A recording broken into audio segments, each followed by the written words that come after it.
When the Israelites eventually did reach the Promised Land, the first thing they were commanded by God to do was to destroy all the altars and images that had been set up there by pagan tribes to honor Baal and Asherah.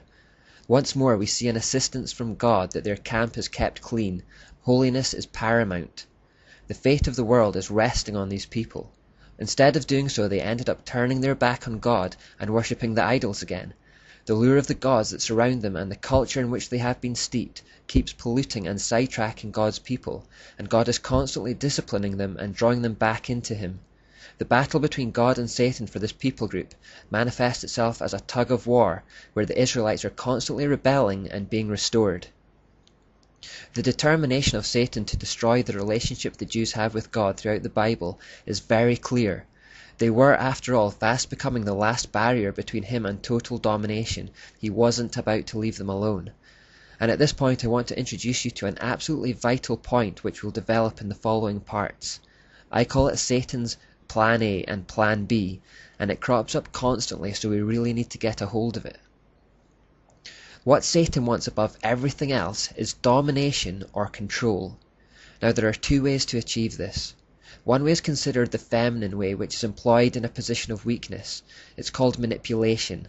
If women are to attempt to control their husbands or anyone else, this is generally how they do it, through tears, hurt feelings, emotional blackmail, etc. The second way of achieving domination is considered the masculine way, and it's employed when in a position of strength, and it's through violence or intimidation.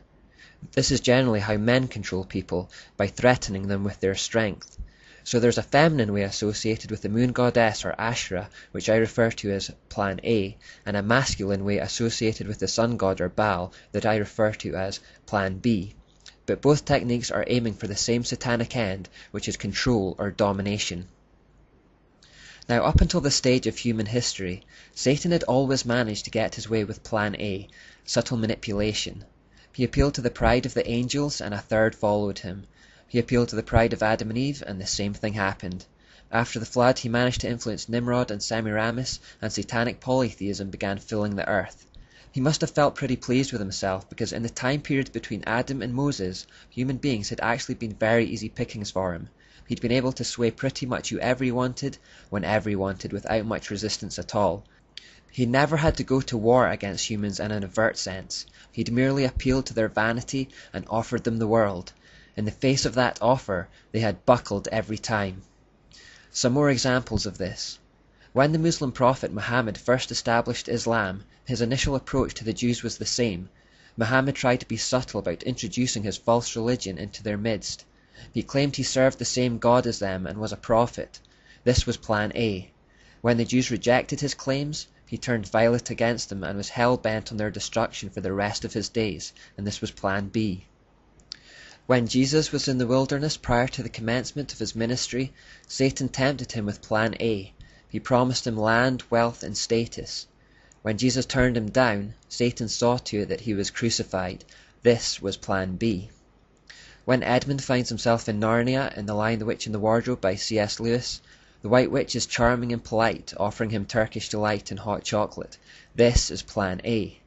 When Edmund comes to his senses, she goes after him, demanding his life, and she would have had it too if Aslan had not ransomed it. This was Plan B. Plan A is manipulation, and Plan B is intimidation. These are the two ways for Satan to reach the same target, domination. He wants to dominate the earth. Now, up until this stage, Satan had gone with Plan A as far as the Jews were concerned. He thought they could be swayed and tempted to follow him like the rest of the world if he pitched it just right. He was wrong. It had won him some battles, but it just wasn't winning him the war. God was determined enough to keep restoring them to him, to keep drawing them back into him, and to keep forgiving them, no matter how many times they strayed. And so Satan has regularly switched to Plan B. Across the world and throughout history, the Jews have frequently been threatened with extermination, enslavement, and persecution. Hatred of the Jews in nations, organizations, and individuals is often a telltale sign of Satan's influence behind the scenes.